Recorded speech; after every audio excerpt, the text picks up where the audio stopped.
Ladies and gentlemen, thank you for joining us for the U.S. Astronaut Hall of Fame induction ceremony honoring our nation's space heroes. Please rise for a presentation of colors by the Merritt Island High School Junior ROTC and the national anthem sung by Naomi Bradshaw.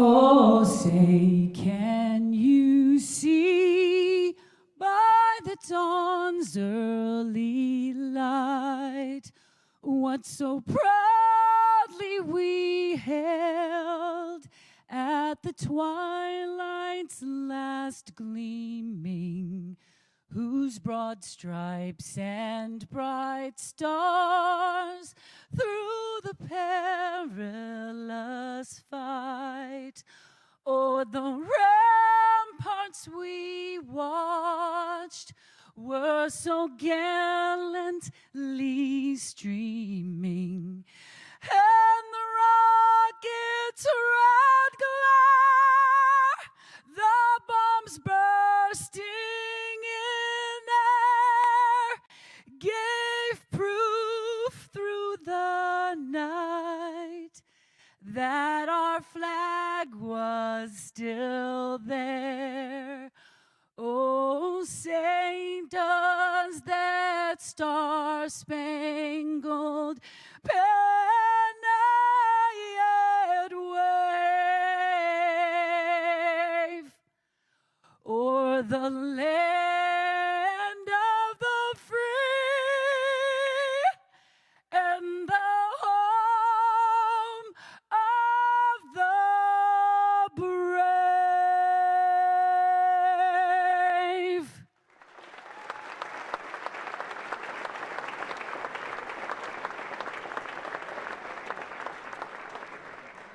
Ladies and gentlemen, please welcome today's Master of Ceremonies, former CNN correspondent and award-winning journalist, Mr. John Zarella.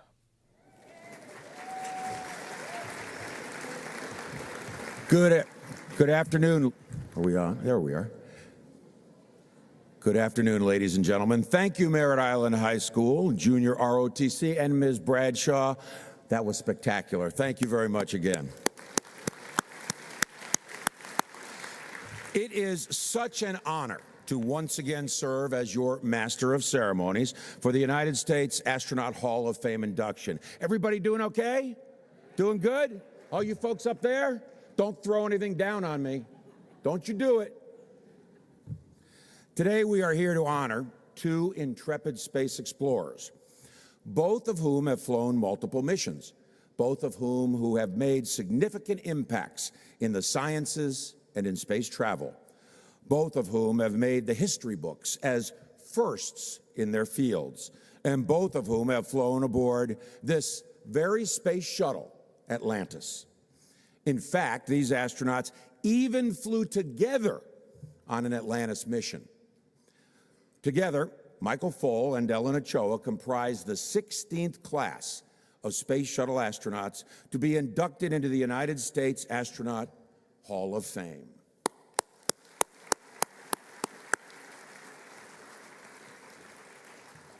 But before we learn more about our two honorees today, we are fortunate to have many distinguished guests who have joined us. We would like to recognize those in attendance from the Johnson Space Center today, as well as NASA representatives from our own backyard. We'd also like to welcome Patrick Gavin from Congressman Bill Posey's office. Thank you all for joining us. I'd like to introduce to you some of our special guests, the astronauts in attendance today. He logged nearly 13 days in space and is now Acting Deputy Director of Flight Operations, Gregory C. Johnson. A veteran of two space flights, STS-127 and Expedition 35, and currently serving as Chief of the Astronaut Office, Christopher J. Cassidy. He served as flight engineer aboard the International Space Station for Expedition 41, G. Reed Weissman. He has logged over 605 hours in space as a veteran of 3 space flights and served as commander of his 3rd on Space Shuttle Atlantis for STS-66. Don McMonagle. This 3-time flyer served as pilot on his 2nd mission and commander on his 3rd. Michael Bloomfield. He is a veteran of 4 space flights, twice serving as pilot and commander. Scott Altman. Also, here to welcome our inductees are several of the current members of the United States Astronaut Hall of Fame. These are the men and women who have joined the ranks of this prestigious group of space explorers. They will be introduced in flight order and will pause for a brief moment in front of the stage before they take their seats. The command module pilot for Apollo 15, his 38-minute spacewalk, made history as the first spacewalk made from a command module during a trans-Earth coast. Al Warden.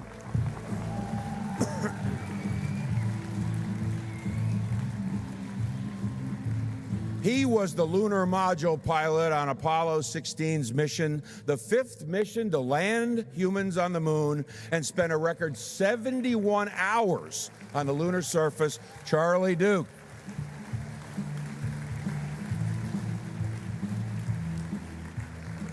In 1981, this astronaut piloted STS-1 Columbia, the very first space shuttle mission. He went on to command 3 more missions and later served as director of NASA's Kennedy Space Center. Robert Crippen. He served as pilot during the maiden voyage of STS-6 Challenger, then commander of STS-51D and STS-51J, the first flight of Space Shuttle Atlantis. Carol Bobko. A veteran of 4 Space Shuttle missions, he piloted STS-8, the first mission with a night launch and landing, and later commanded STS-49, the maiden flight of Space Shuttle Endeavour. Dan Brandenstein. Dan? Logging more than 500 hours in space on 3 missions, this pilot and commander also led the Space Shuttle Orbiter return to flight team following the Challenger tragedy. Brewster Shaw. Brewster?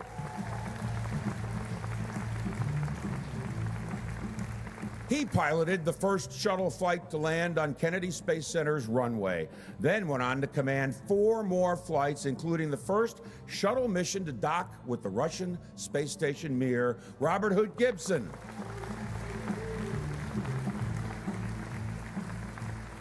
A veteran of 3 space flights, he has logged more than 463 hours in space as a pilot and commander. He also served as director of NASA's Johnson Space Center in Houston, Texas. Michael Coates. A veteran of 3 space shuttle missions, he served as commander of STS-31, which deployed the Hubble Space Telescope. From 1997 to 2000, he served as deputy director of NASA's Kennedy Space Center. Lauren Shriver. He has logged more than 1,211 hours and 21.5 million miles in space, including STS-75, in which he became the first astronaut to log 1,000 hours aboard the space shuttle. Jeffrey Hoffman. She's a veteran of 3 space shuttle missions, including 2 Space Lab flights, and ultimately logged more than 722 hours in space during her astronaut career. Ray Seddon. He is a veteran of 3 space shuttle missions, logging more than 455 hours in space. He served as pilot on STS-51B, Space Lab 3, and was the spacecraft commander on STS-33 and STS-44. Fred Gregory. A veteran of 4 space shuttle flights, this pilot and commander logged more than 680 hours in orbit. He retired in January after 6.5 years as NASA administrator. Charles Bolden.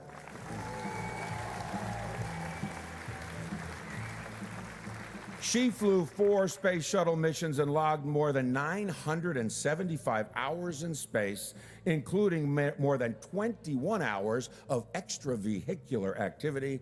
Catherine Thornton. This 6-time space shuttle flyer was the first American to command 5 space missions, including the first U.S. flight operations with the Russian space station Mir. James Weatherby. He is a veteran of 4 space flights, serving as pilot for 2 and commander for 2, ultimately logging 38 days in space. He is currently center director here at NASA's Kennedy Space Center. Robert Cabana. He has flown 3 space missions and logged over 144 days in space as shuttle commander, pilot, and station commander. Frank Culbertson. During his 4 space shuttle missions, he served twice as a pilot and twice as a commander, logging more than 40 days in space. He walked this red carpet as one of last year's inductees. Brian Duffy. He served as pilot on 2 missions, then commander on 2 more. Launching on STS-113, he lived for 5.5 months aboard the International Space Station as commander of Expedition 6. Ken Bowersox. He is a veteran of 6 total space flights, serving 3 times as pilot and 3 times as commander, including 2 missions to repair the Hubble Space Telescope. Curtis Brown. He is a 5-time space shuttle astronaut who has logged more than 1,600 hours in space. He flew as mission commander on 2, including STS-96, the first ever docking of a space shuttle to the International Space Station. Kent Rominger.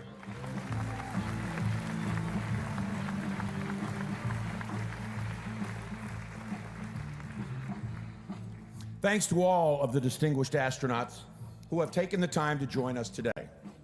Let's have one more round of applause for our Hall of Fame astronauts.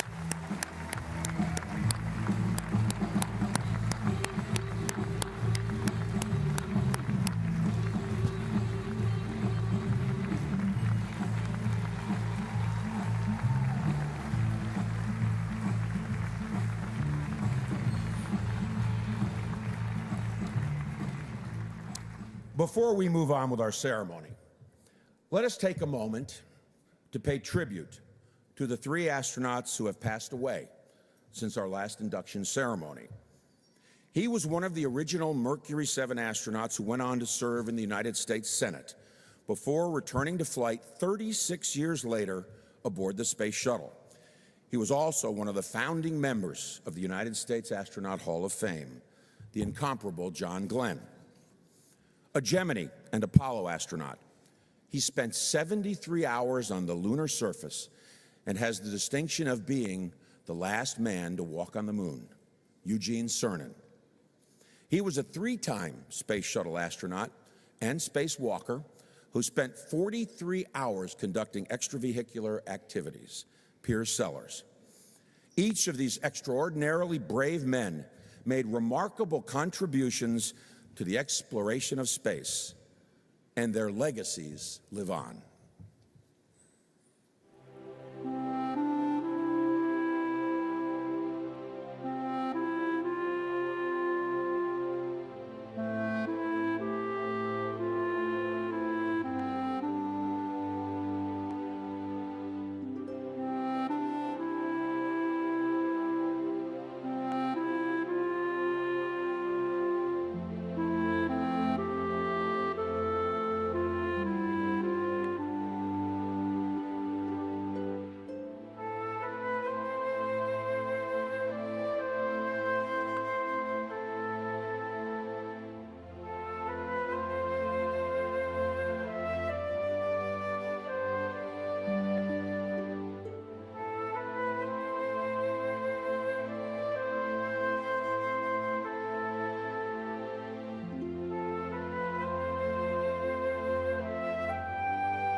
Please, if you will, bow your heads to observe a moment of silence in their honor.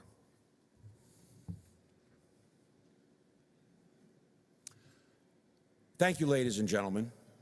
Now, here to say a few words on behalf of the Kennedy Space Center Visitor Complex is Chief Operating Officer, Mr. Theron Protze. Theron, it's all yours.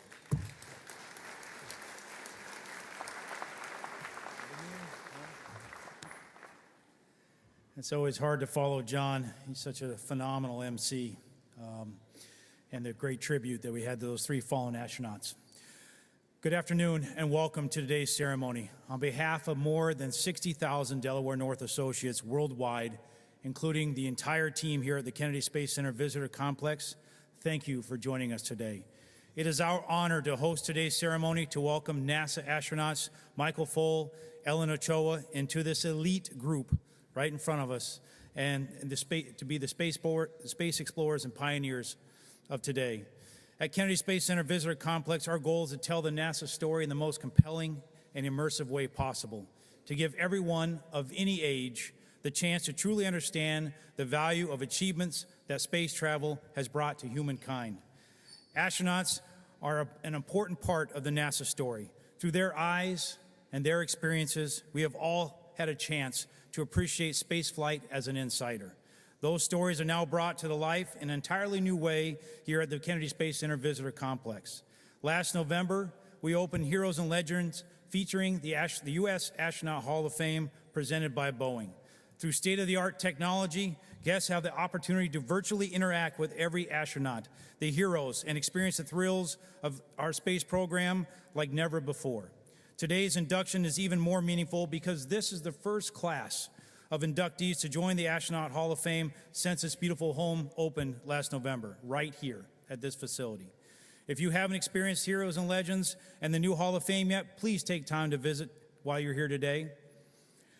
Another great exhibit was on January 27th of this year, on the 50th anniversary. We opened a new Apollo 1 tribute called A Rough Road Leads to the Stars. Their permanent exhibit at the Apollo Saturn V Center is dedicated to the lives, the accomplishments, and the memories of the three astronauts who perished 50 years earlier in the Apollo 1 launch pad fire: Gus Grissom, Ed White, and Roger Chaffee. The tribute serves as a testament to the human spirit, and that despite this terrible tragedy, we as Americans did not let those brave men die in vain, but instead continued our mission to explore the moon. It's an incredibly moving and informative tribute that I hope all of you will take time to visit. And a lot of other great things that are happening at the Kennedy Space Center Visitor Complex. This year, we're launching Summer of Mars. We're sending out a free ticket to the Kennedy Space Center Visitor Complex to every fifth grader in the United States. Why? Because that is our Mars generation. That is our next group of explorers.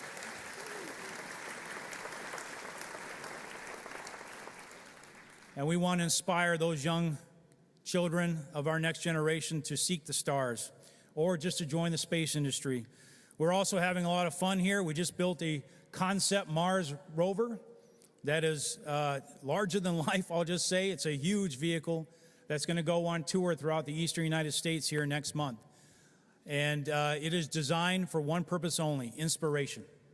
So that when a child looks at it and thinks that they may be able to drive something like that in the future, that's going to inspire them to really seek the great science, technology, engineering, and math that our education system is providing, as well as trying to seek new planets.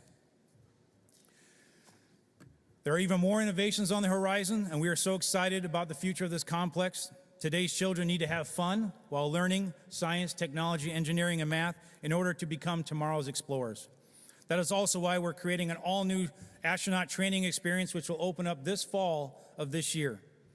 The all-new ATX for Astronaut Training Experience will provide guests of all ages and the opportunity to train like astronauts for their missions to Mars, thanks to full motion and virtual reality simulators that let them feel they are really landing, walking, driving, and living on the red planet. They will learn how to grow plants. They will learn how operations through robotics, engineering, and this new program will be the gold standard in experienced astronaut training.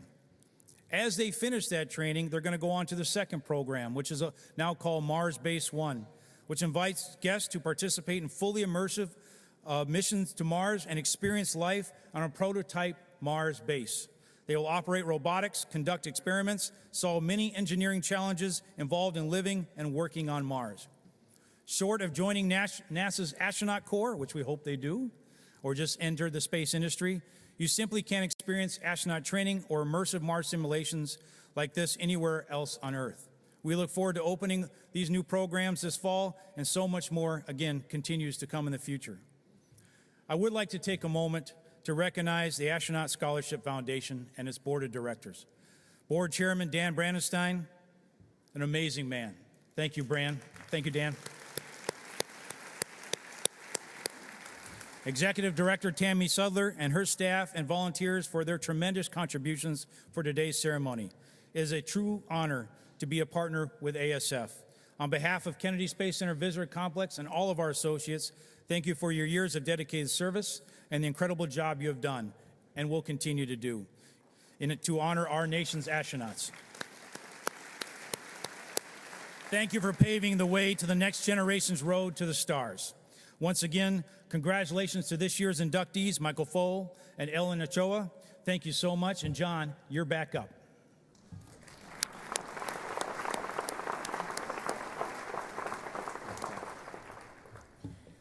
You got the keys to that rover, Theron?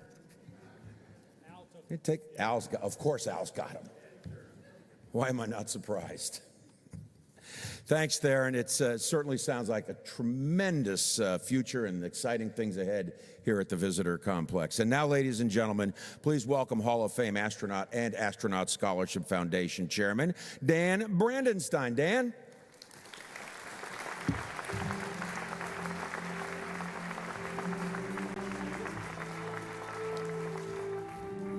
Well, good afternoon, and thanks to everyone for coming out for this great celebration. Obviously, we're very pleased to be inducting Mike and Ellen into the Astronaut Hall of Fame, and it's our great pleasure that they could be here with us, too. As the chairman of the Astronaut Scholarship Foundation, it gives me great pride to be part of this great celebration and induction into the Hall of Fame. Back in the 1980s, the Mercury astronauts decided there should be a place to recognize and celebrate the astronauts' accomplishments and share the human side of spaceflight in a unique and personal way. Their dream of the Astronaut Hall of Fame became a reality, and look where it's gotten us today. It's really great, and thanks to Theron and his team, it continues to get better. The Hall of Fame seeks to celebrate and inspire, but more than that, a goal to keep America in the leading edge of technology and innovation. That means encouraging students to aim high, to dream big, and to pursue their careers in science, technology, engineering, and math. And that's where the Astronaut Scholarship Foundation comes in. The ASF awards merit-based scholarships to the best and brightest students around the country majoring in those critical fields. The prestigious Astronaut Scholarship is known nationwide, being among the highest scholarships awarded to undergraduate level STEM students. And since its inception, and counting this year's class, we have almost 500 scholars that have received this scholarship, and we have given over $4.5 million worth of scholarships. So it's really great that these scholars have this opportunity, and believe me, they are some tremendous people. Those of us that have the opportunity to do the evaluations and make the selections see some truly fantastic people. And we're lucky to have some of them here today. So we'd like to recognize the recipients of the Astronaut Scholarship in the past, and currently, if they'd please stand and get recognized.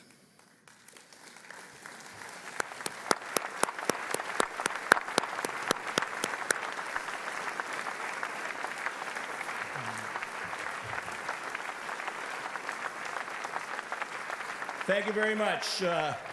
As I said, there's some truly amazing young people, and we're very proud to have them as part of our team and help them in their careers. We don't do this alone, though. The support we receive from all of the supporters and around the country, the astronauts, our friends at NASA, including Bob Cabana, Center Director, as well as Theron Protze, who you heard previously, and the Space Center, the Kennedy Space Center Visitor Complex. Their help is invaluable, and we truly appreciate their involvement and help. So with that, John, I think we're back to you. Thank you again for coming, and we hope to see many of you at the gala tomorrow night. Thank you.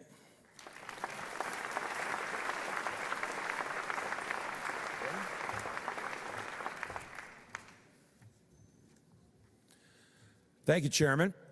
And now I'd like to introduce NASA Kennedy Space Center Director and Hall of Fame astronaut, Robert Cabana.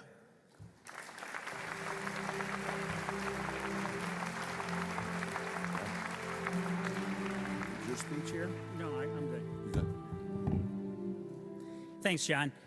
This is a great partnership that we have between the Visitors Complex and the Astronaut Scholarship Foundation. I think it's outstanding. Good afternoon, and welcome to the Kennedy Space Center for this 2017 Astronaut Hall of Fame induction. And to Ellen and Michael, my sincere congratulations on this recognition. It's most well-deserved. This is an exciting time here on the Space Coast, as KSC has established itself as a true multi-user spaceport, and NASA once again is preparing to explore beyond our home planet with SLS and Orion. A lot's happened since the wheels came to a stop on Atlantis back in July of 2011. Much has changed around here. You know, in all of human history, only 3 nations have sent humans to space: the United States, Russia, and China. But today, here at the Kennedy Space Center, there are 4 United States companies building hardware and infrastructure to launch humans to orbit. Lockheed Martin with the Orion spacecraft over in the Operations and Checkout building, SpaceX with the Crew Dragon on a Falcon 9 launching from Pad 39A, taking crews to the International Space Station in 2018, Boeing with the CST-100 Starliner over in the Commercial Crew and Cargo Processing Facility, launching on an Atlas V rocket off Launch Complex 41, also taking crews to the International Space Station in 2018. And now Blue Origin is building a huge manufacturing facility right here at Exploration Park at the Kennedy Space Center, launching off Launch Pad 36 over Cape Side, also taking humans to orbit. I think that's pretty darned amazing. You know, on top of that, at the end of this year, this calendar year, the construction of all the infrastructure and facilities necessary to process and launch the Space Launch System in Orion are going to be complete here at KSC, launching off Pad 39B. I can't say enough about the good things that have gone on here. It truly is an amazing time. I hope that while you're here at our Visitors Complex, you take the opportunity to explore our past, but you also learn about our future and see firsthand the progress that we've made in making our vision a reality. Thank you for coming today. And again, to Michael and Ellen, my sincere congratulations. Thank you.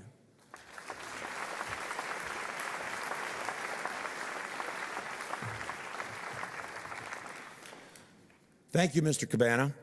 Ladies and gentlemen, it's time to begin the induction of the 16th class of Space Shuttle astronauts into the U.S. Astronaut Hall of Fame. The 2017 inductees were selected by a committee of current Hall of Fame astronauts, former NASA officials, historians, and journalists. The process is administered by the Astronaut Scholarship Foundation.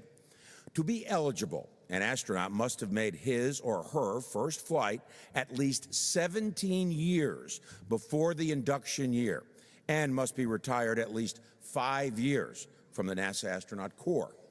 Candidates must be a U.S. citizen, NASA-trained commander, pilot, or mission specialist, and must have orbited the Earth at least once and made significant contributions to the study of space. Our first inductee is Michael Foale.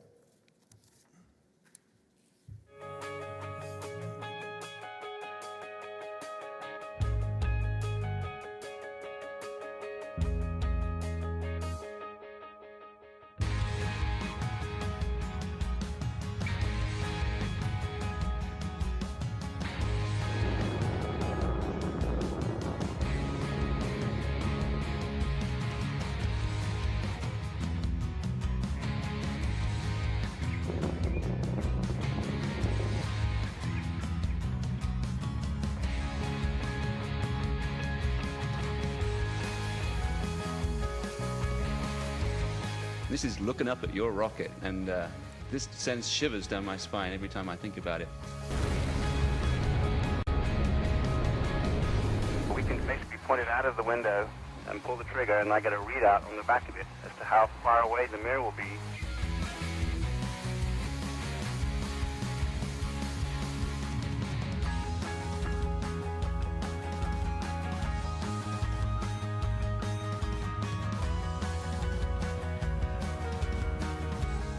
I see it moving. Be careful. The Spartan is clear. Release. Roger, roll,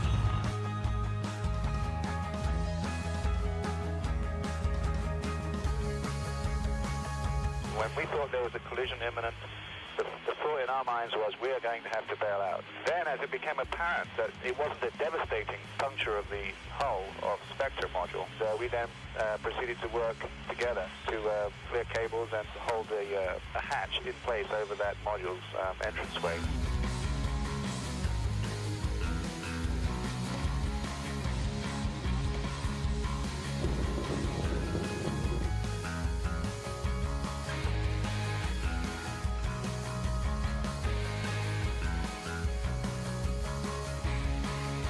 Have the door open, keep an eye on what's inside if you can.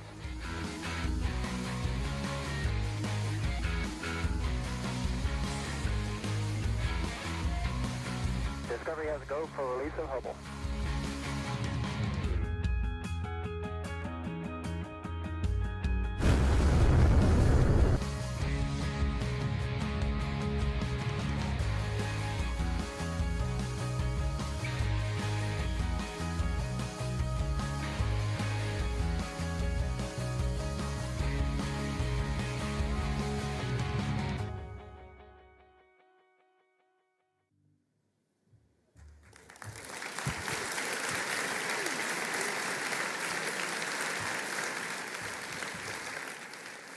I really don't need to read any of this. It's all, but you saw it all.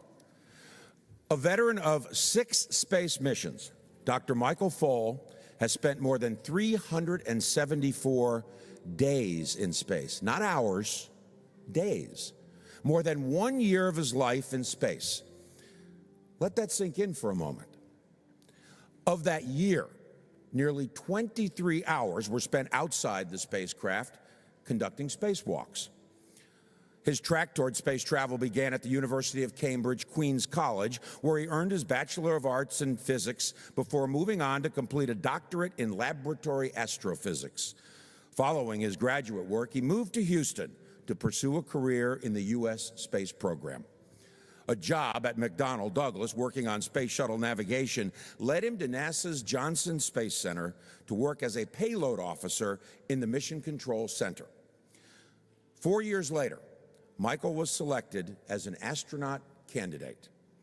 He flew for the first time aboard STS-45 in 1992, the first of the Atlas series missions to study the atmosphere and solar interactions.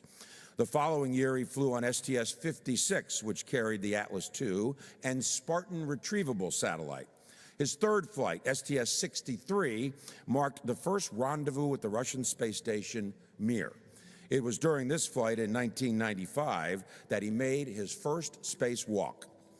He launched again on STS-84 in 1997 and joined the Mir-23 crew, conducting science experiments as well as a 6-hour spacewalk to help repair Mir following that collision with a Progress resupply ship. He spent a total of 145 days living aboard the Russian space station. 2 years later, in 1999, Michael was back in space, having launched aboard STS-103. The highlight of that mission was an 8-hour spacewalk to make repairs to the ailing Hubble Space Telescope. His final flight was aboard a Soyuz rocket, which took him to the International Space Station, where he would spend an additional 194 days and 18 hours living in space as commander of Expedition 8. Quite a career. But that's not all. No, we're not done yet. During his 30-year career with NASA, Dr. Foale has held numerous other positions there, including Assistant Director Technical of Johnson Space Center and, most recently, Chief of the Soyuz Branch Astronaut Office. He retired from NASA in 2013 to pursue one of his passions, developing eco-friendly aviation solutions. Among the many honors to his name, in 2005, the Queen awarded him Commander of the Most Excellent Order of the British Empire. That just sounds cool, doesn't it? This distinction rewarded his contribution to science and public service outside the civil service. Most excellent. Michael Foale is the first person from the United Kingdom to walk in space and still holds the cumulative time in space record for a British citizen. He is also the only American citizen to have lived on both Mir and the International Space Station, although Dr. Foale holds dual citizenship in both the United States and England. The stars and stripes have always been displayed proudly on his flight suit.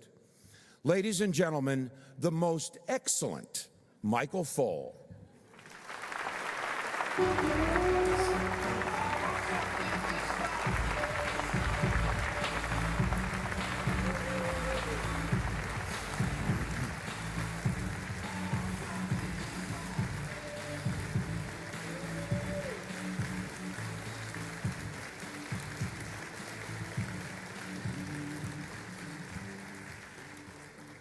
To present Michael Foale for induction into the Hall of Fame, astronaut and former NASA administrator, Charles Bolden.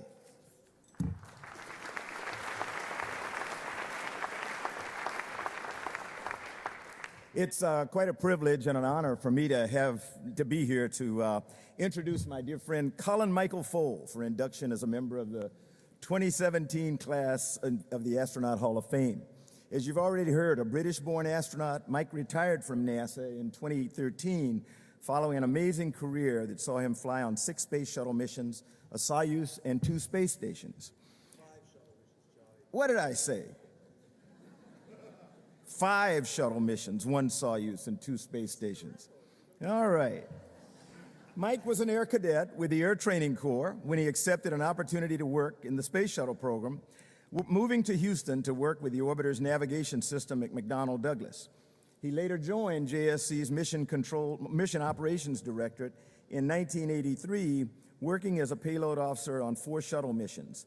And this is when I first met Michael, because one of his shuttle missions that he worked was my first, with STS-61C. Ever persistent, Mike saw his application to become an astronaut rejected twice before being selected to join Astronaut Corps in 1987. Kathy Sullivan asked me to remind you that your persistence in getting into the astronaut office was like your persistence in trying to beat her in squash, which you finally did a number of times. Mike's first flight was as MS-3, on STS-45, Atlas I, NASA's first mission to planet Earth. Although Mike's NASA career was extraordinary in the breadth of his flight experiences, his cool under stress was brilliantly demonstrated during his Mir 2324 mission when a Russian Progress resupply vehicle crashed into the Mir station during a manually controlled redocking test of the Progress. While his Russian crewmates inspected for collision damage to the inside of the station, Mike used his expertise in physics to aid the Russian ground controllers in correcting the attitude misalignments that had resulted from the collision. He later joined Russian mission commander Anatoly Solyev to conduct a 6-hour EVA in a Russian Orlan spacesuit to inspect exterior damage to Mir's Spectre module. As John mentioned, Mike became the only American to serve on both Mir and ISS in October of 2003 when he launched aboard Soyuz TMA-3 to the ISS as a member of Expedition 8. We all know Mike for his exceptional record of performance as a member of NASA's Astronaut Corps. But in my mind, the true measure of the man is the mark he leaves on his children, who happen not to be here, but in their absence. So I'd like to wind up my introduction with a few remarks provided by his daughter Jenna, now a research assistant at Cambridge University, set to begin her PhD work on jet engine combustion mathematical simulation in October. His son, Ian, student in computer engineering at the University of Houston, Clear Lake, and his wife, Rhonda, who is here with us, now absorbed in geology and art. Jenna recalled, and I quote, "Daddy on the Mir had the reputation of being MacGyver, christened by the mission control team from the TV character. He could fix anything and think his way through difficult situations. When in Cambridge, Jenna's bike light doesn't work. Oh, hand it to me. Pops it apart, fiddles with the circuitry, pops it back in 2 minutes. Same with house porch light. Where's a screwdriver? Fixes circuitry in 3 minutes. Jenna and her boyfriend, Kai, came over to have dinner and get their bicycles fixed. Plumbing problem in grandma's house, bang, new fixtures. Still MacGyver, unquote. Ian remembered, and I quote, "Daddy taught me binary at age 8. He sat me down more recently and said, let's learn some Python programming. His physics and hard science background has made him amazing at learning new things. He looked at Jenna's thesis material using cutting-edge computational fluid dynamics, learned the programming system himself, and immediately subcontracted to JPL to develop an advanced rocket engine system. And finally, Rhonda, and I quote, Mike has found a very happy niche in our tiny town in Colorado with an intense spectrum of people. He can be a mad scientist, working on favorite software and aerospace projects, and he can do some rocket engine testing in the Mojave Desert. He inspires high school and university students, as well as the public, in science and engineering in Europe and Asia. He sits in the tiny Colorado coffee shop with gaggles of teenagers having personal conversations and giving educational guidance. He has also given me great IT support in putting my film clip-intensive geology presentations together for the public. Very supportive of all of our pursuits." Unquote. In my farewell comments on Mike's retirement from NASA, I can remember I wrote, and it was sort of like this. "We salute Mike and his contributions to NASA as an accomplished member of the astronaut corps, starting with his first flight, shuttle mission STS-45, and when we flew together in 1992. Mike has worked tirelessly to support NASA's quest to explore the unknown. Mike, he continues to do that today. Ladies and gentlemen, a great father, a great husband, my friend and former crewmate, Colin Michael Foale."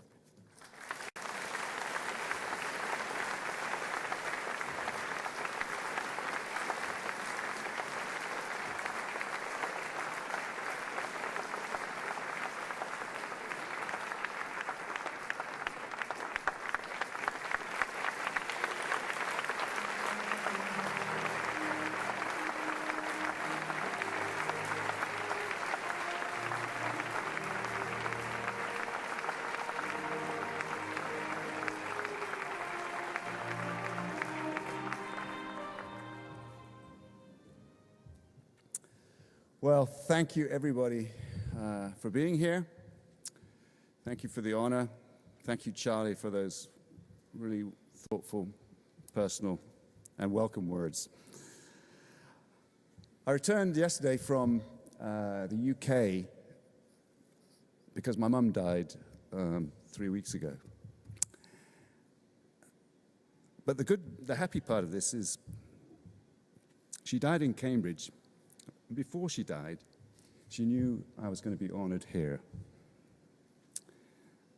And it's a great honor for me from my predecessors, my peers, and my colleagues who are here today and around me. So thank you, really on behalf of my mum and from me, for bestowing that to me. My journey to this day, I guess, began when I was born. But even before that, when Mum Mary, my mother, as a US citizen, decided to take a vacation to the UK, and she met a Royal Air Force pilot, my father, Colin, and she asked him for a light. That's how they did it in those days. And I came along about, well, more than 9 months later.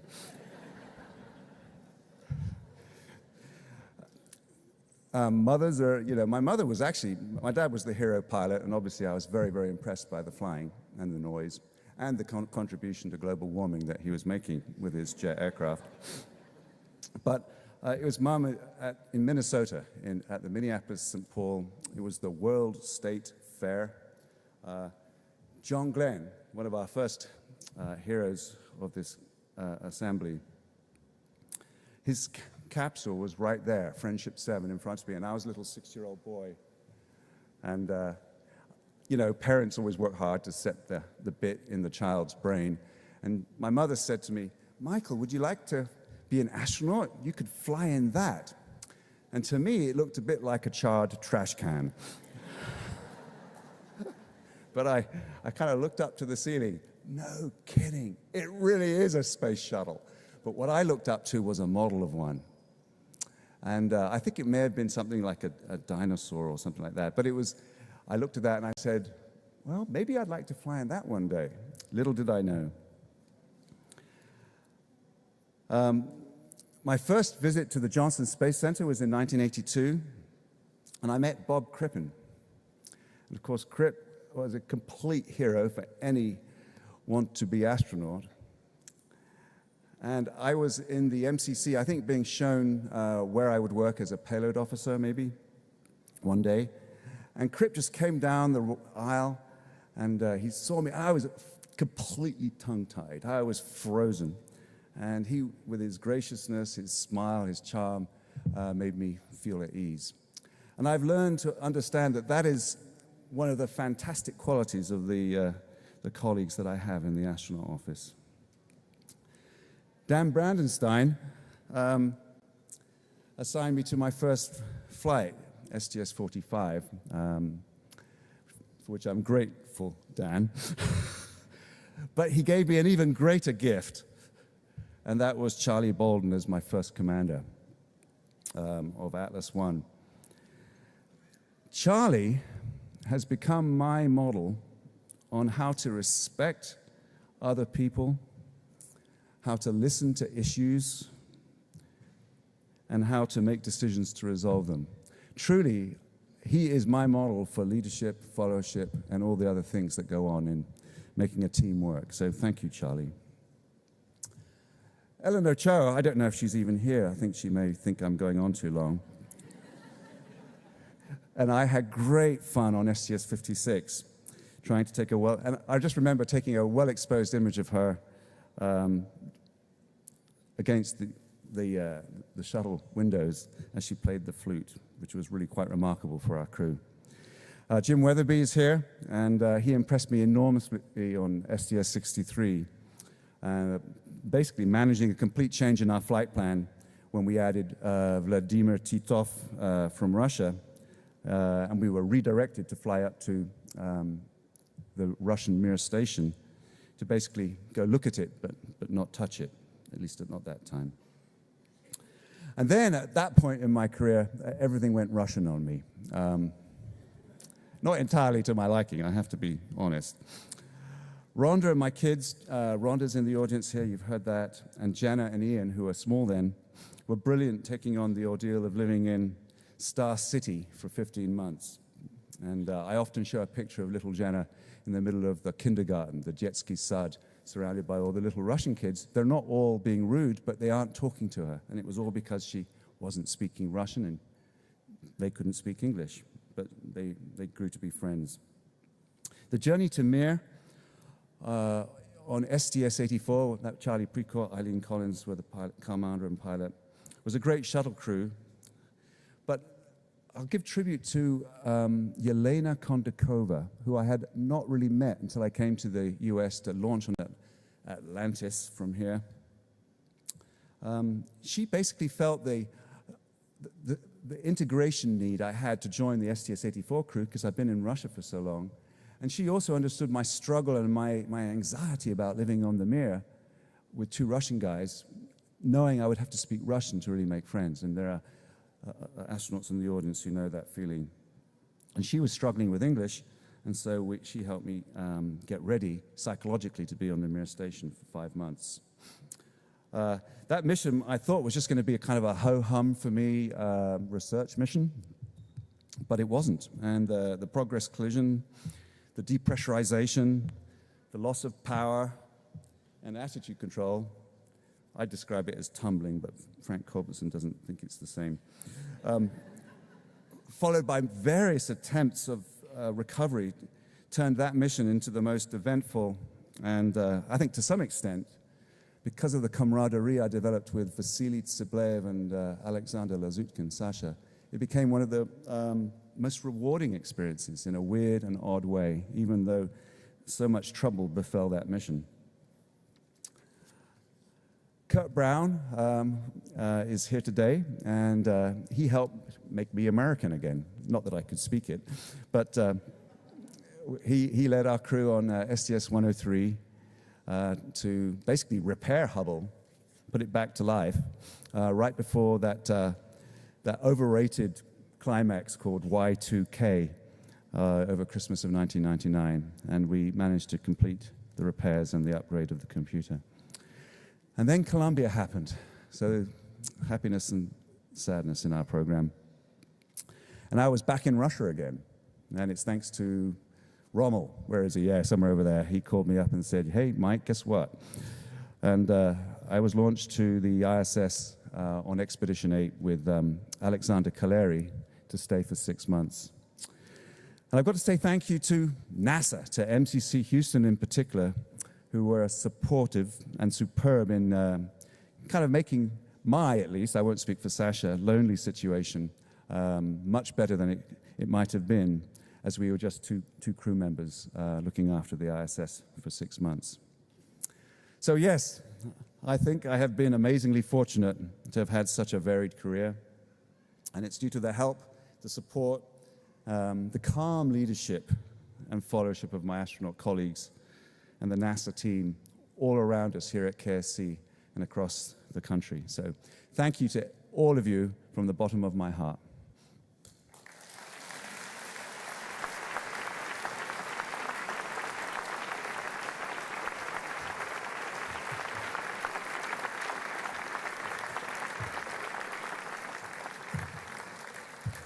That was most excellent. Congratulations, Dr. Foale. And now it's time to introduce our second candidate for induction into the U.S. Astronaut Hall of Fame, Ellen Ochoa.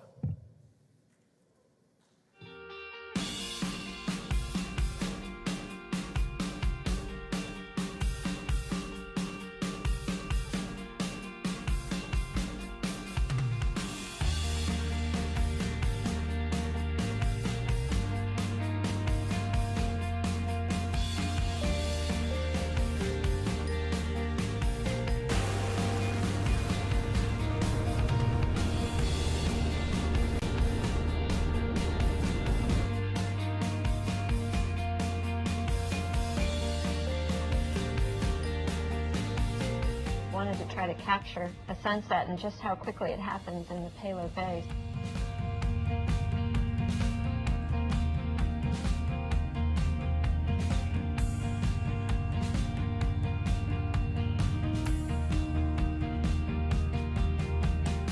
Houston Discovery, we've captured Spartan. Great work, Ellen.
gear touchdown.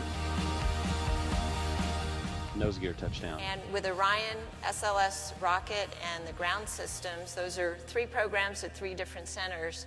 But Todd, Bob, and I all know that we're going to succeed as a team.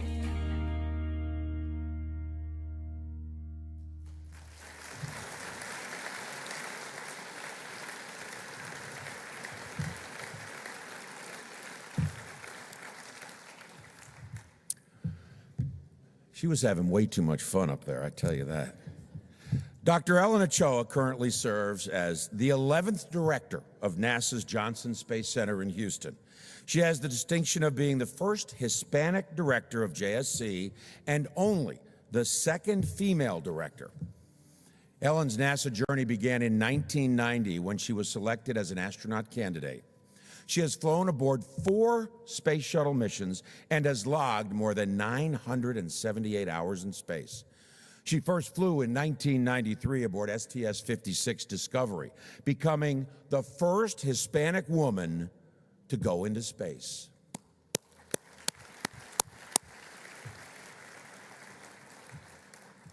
The 9-day Atlas II mission studied the effects of solar activity on the Earth's climate. As a mission specialist for the flight, she used her extensive robotics training to operate the Remote Manipulator System, or RMS, robotic arm to deploy and capture the Spartan satellite, which was used to study the solar corona. Ellen flew again on the Atlas III mission, STS-66, where she served as payload commander. Here, she once again was responsible for operating the robotic arm to retrieve the research satellite and provide valuable data on the energy of the sun. On her 3rd and 4th missions, STS-96 and STS-110, she served as mission specialist and flight engineer. STS-96 marked the first docking of the International Space Station, where Dr. Ochoa coordinated the transfer of supplies in preparation for the arrival of the first crew. She also operated the RMS during the 8-hour spacewalk. When she flew again in 2002 aboard STS-110 Atlantis, she and the Expedition 4 crew used the station's robotic arm to install the S0 truss and to maneuver spacewalkers around the station, marking the first time that the arm had ever been used to transport astronauts on spacewalk. Talk about steady hands. In addition to her incredible astronaut career, Dr. Ochoa maintains a strong presence in the academic world. She is the co-inventor of 3 patents and has authored numerous technical papers. She earned a Bachelor of Science in Physics from San Diego State University and her Master's of Science and doctorate in Electrical Engineering from Stanford University, with her doctoral and postdoctoral research focusing on optical information processing. Dr. Ochoa is also a member of the National Science Board and chairs the Nomination Evaluation Committee for the National Medal of Technology and Innovation. She has received numerous awards, including NASA's highest award, the Distinguished Service Medal. Perhaps more importantly, she has the distinction of having 6 schools named after her in Texas, Oklahoma, California, and Washington State, inspiring countless young people all over the country to reach for the stars. Ladies and gentlemen, astronaut Ellen Ochoa.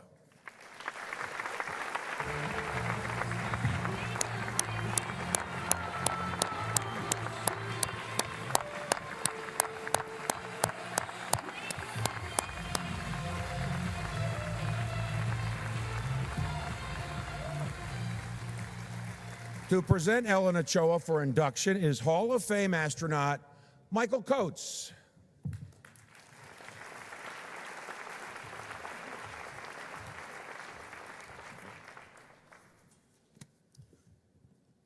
Thank you, John. I'd like to congratulate Mike and Ellen. The Astronaut Hall of Fame was created to recognize extraordinary individuals such as these 2. Both of you are wonderful role models for our young people, and you honor us with your presence. I first met Ellen when I was a member of the Astronaut Selection Board in 1990. that chose her class of astronauts. In all modesty, I think we did an incredible job. Her class is arguably the second best class ever selected. Apparently there's some disagreement over which was second best, but during the selection board discussions, the director of flight crew operations, Don Putty, asked us to remind him where Ellen had gone to school. I said she got her PhD in electrical engineering from Stanford. With a smile on his face, Don said, "Isn't that where Jim Plunkett went to school?" And I said, "Yes."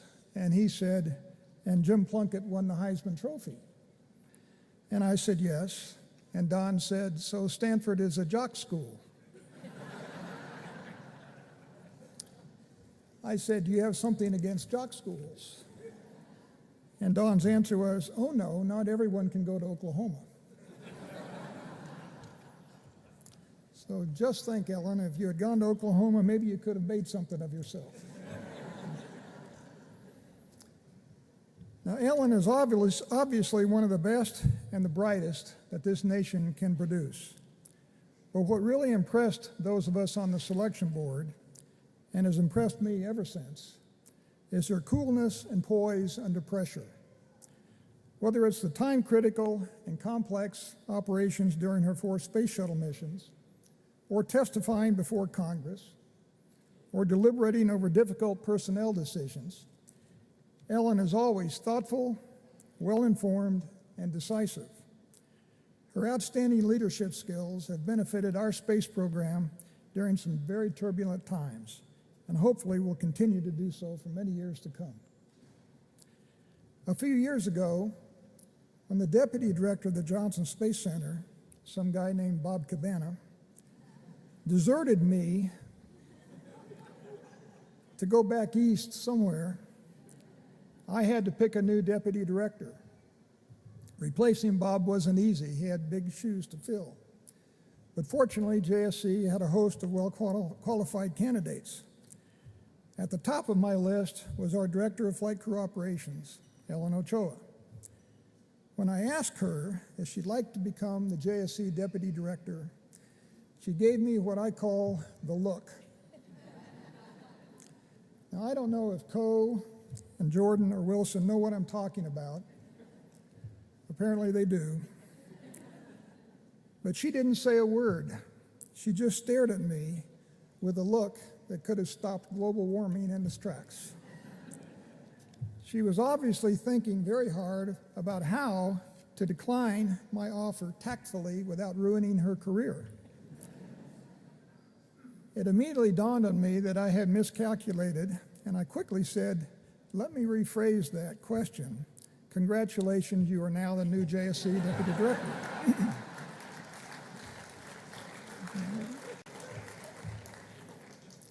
She had been quite happy as a Director of Flight Crew Operations, but sometimes you have to make sacrifices for the good of the space program.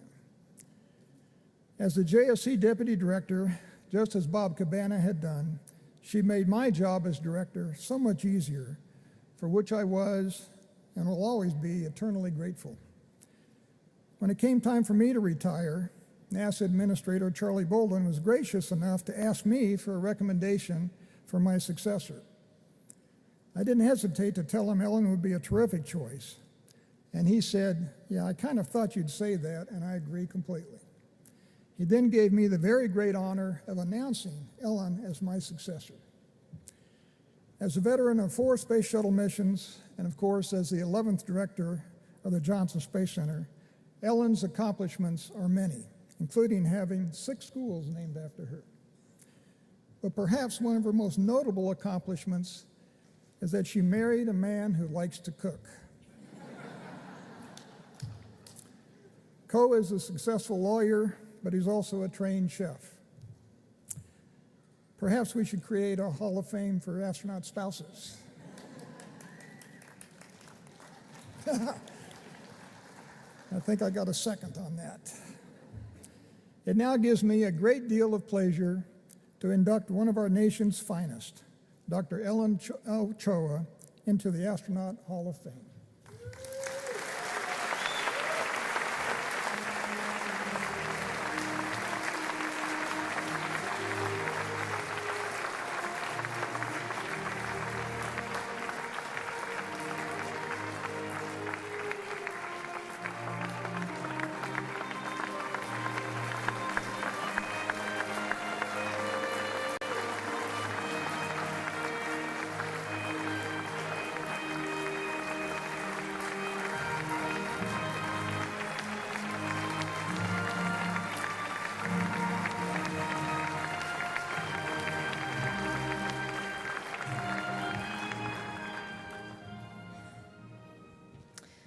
thank you very much, Dan, and of course to you, Mike. And in my defense, I'd been director of flight crew ops less than a year, and I just felt I had so much more to learn and grow into that job before stepping up into the big shoes that Bob had just left.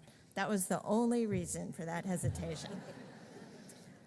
Among the many things I'm grateful for is the opportunity to have worked closely with you when I was your deputy for several years. And not only did I learn a lot about leadership from you, but I just really, really enjoyed getting to know you and your wonderful family, Mike. I want to congratulate Mike Foale. I was so happy to hear he and I would be inducted together.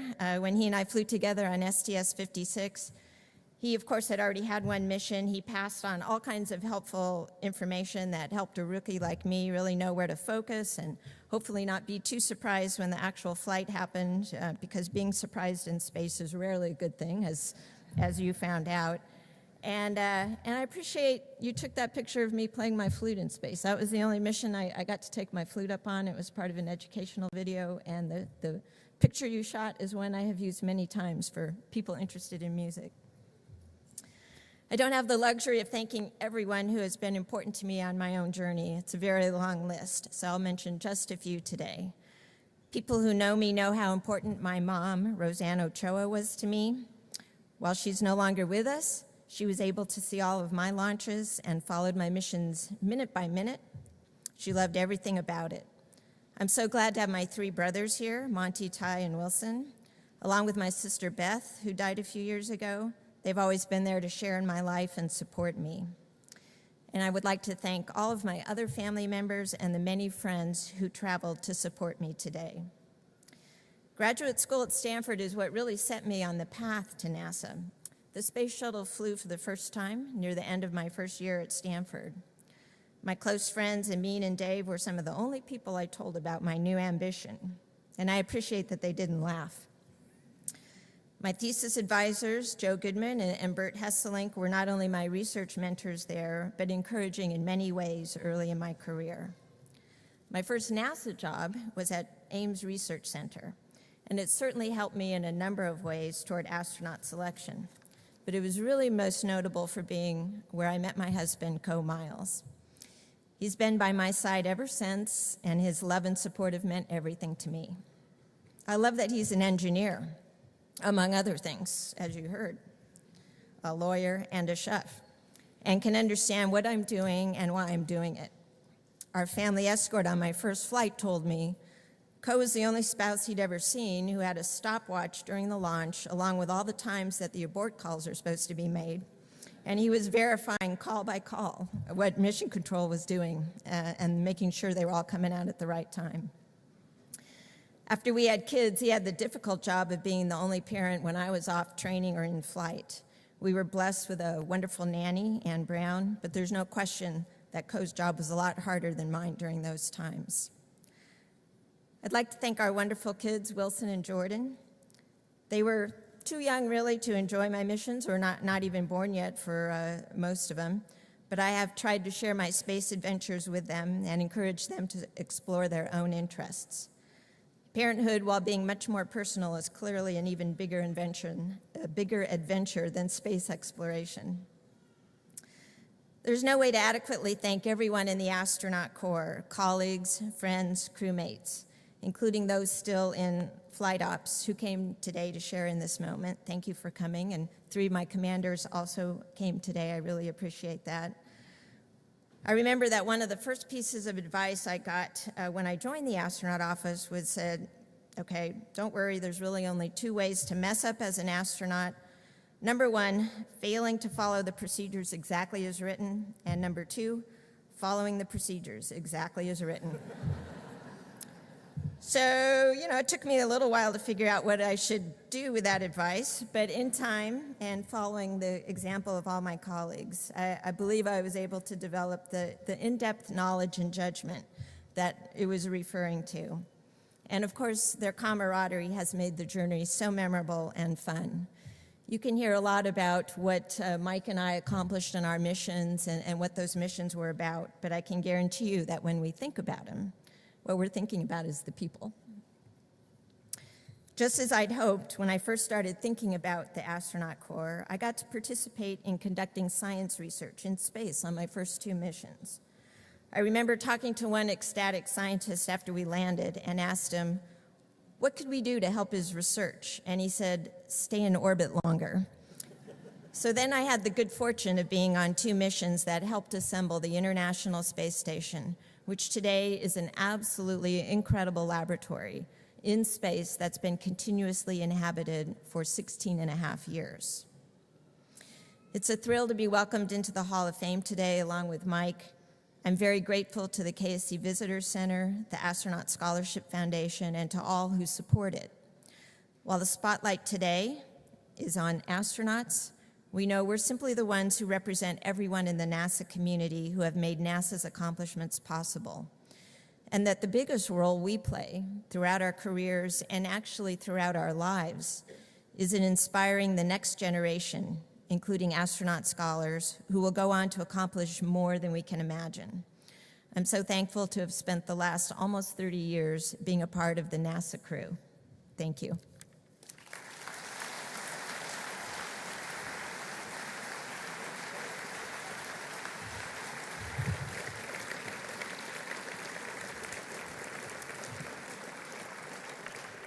You know, your kids are a little older now. You know, share that maybe you want to fly again so they can share the experience a little.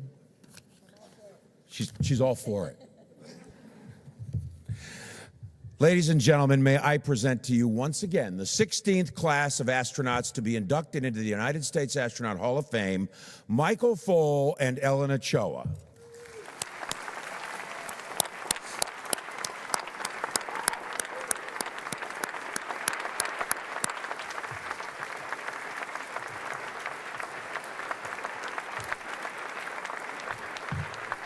Now we're going to do a little countdown here to an unveiling of our new inductees displays that will soon be housed in the new attraction Heroes and Legends, featuring the U.S. Astronaut Hall of Fame presented by Boeing. Michael and Ellen, please take your places. I assume you know where they are because I don't know where your place is. Okay, ready? As soon as you guys are ready, we'll move the chairs. We're going to do this unveiling. We'll do a five count. Ready? 5, 4, 3, 2, 1. Unveil.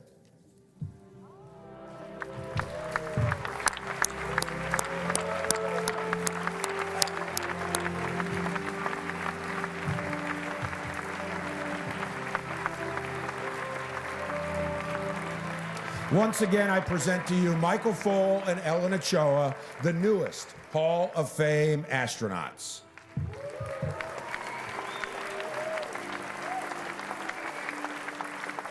Would all the members of the United States Astronaut Hall of Fame please join us on stage for a photo? You guys can move to the front and I'll position on them. And guests, if you'd please remain seated during the official photos, we will have our astronauts stay in place after we're finished so that you may also take photos of this incredible group of astronauts. You'll have plenty of chance.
Folks, if you'd like to take pictures, go ahead. Now's your chance before they they leave.